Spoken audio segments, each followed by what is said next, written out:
Okay. Picture na naman natin tong saan aking isang kalapati na si Pula. Si Pula. Yan, hen yan, hen.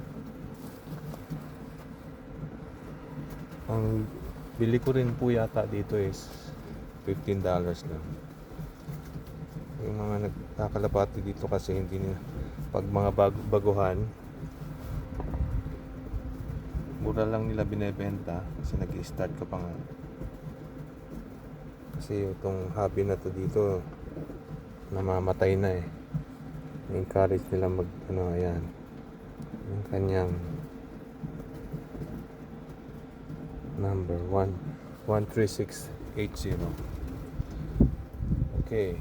Yan, isa rin sa mga naunang batch ko to. So lumaban na to ng Young Birds 2024 at saka All Birds 2025.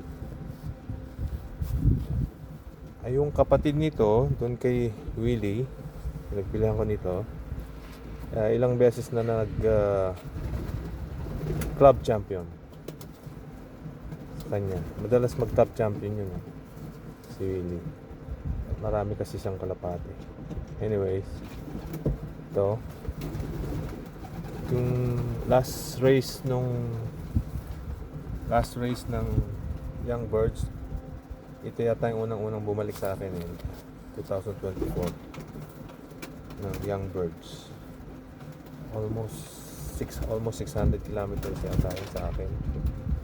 So yan, pula. Nag-iisang pula na lang ngayon. May mga 4 na pula ako dati na. Yung iba nangawala na rin sa sa karera. Yun, marami ako nawala doon sa nag-north. Kasi ang mga karera namin nag-north bigla dahil nag-share ng release yung ibang combine. 3 combine mga so yeah, kwento ko na lang yan. And again, share ko yung kanyang mga results. Ito, hen po to, hen, asawa ni 838. Alright. Okay po, ito po yung mga records po ni Pula, yung ating si 13680. Ayan, yan po si Pula is hen po siya. Isa siya sa mga naunang ibon ko. Ito yung laban nila ng Young Birds. Itong Young Birds first season. Okay. Pang ano po siya dito? Pang 107. 27 minutes behind siya. 10:30 tong speed niya.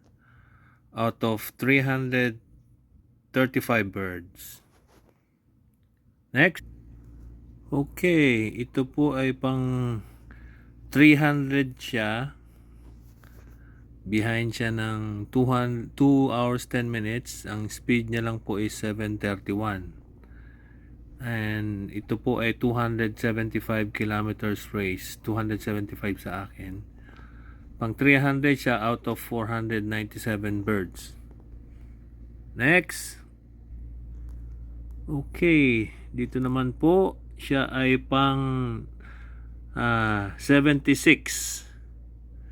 Behind siya ng 29 minutes sa leader. Ang speed niya is 11:58. Kung makikita niyo po siya sa aking team, siya ay second bird. Siya po ay 76 out of 377 birds.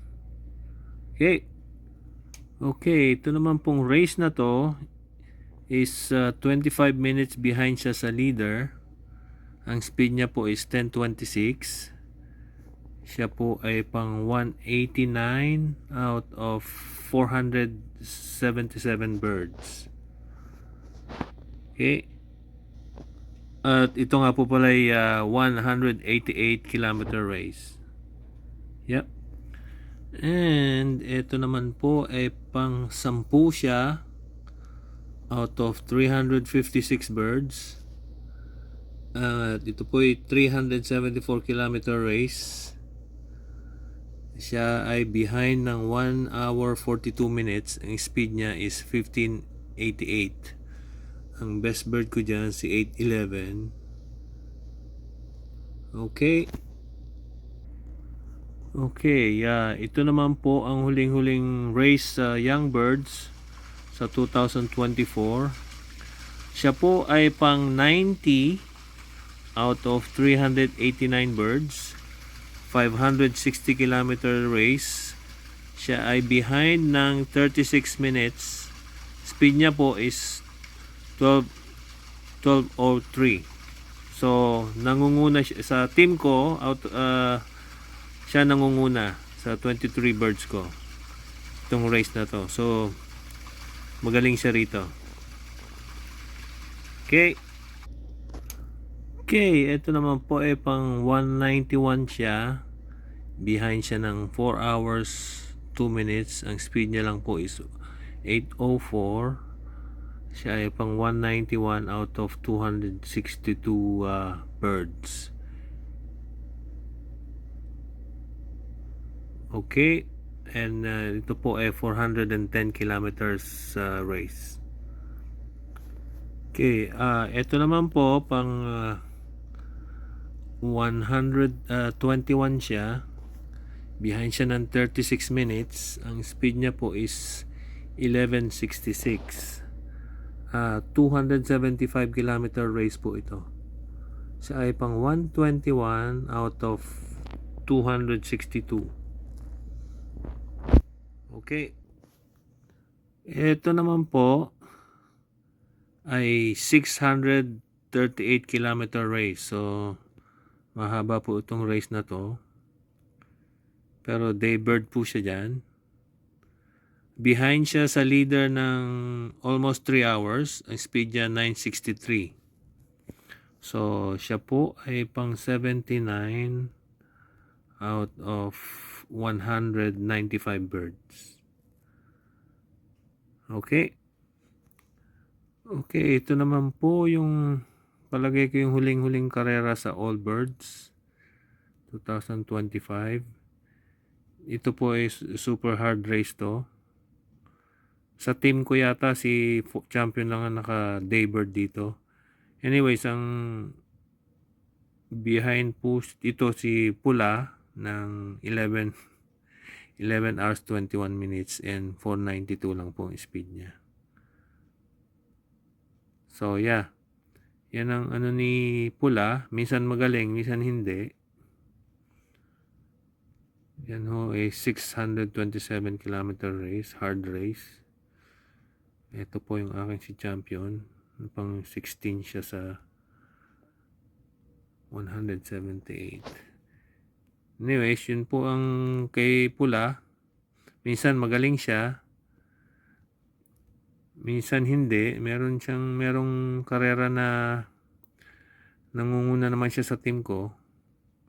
So, yeah. So, balik po tayo dito. Ito po yung pinaka best record niya sa akin. Pang 90 siya out of 389 birds. At unang-una siya sa aking team. Ito po ay 560 kilometers, malayo din. 36 minutes lang siya sa combine leader and 12:03 lang speed niya.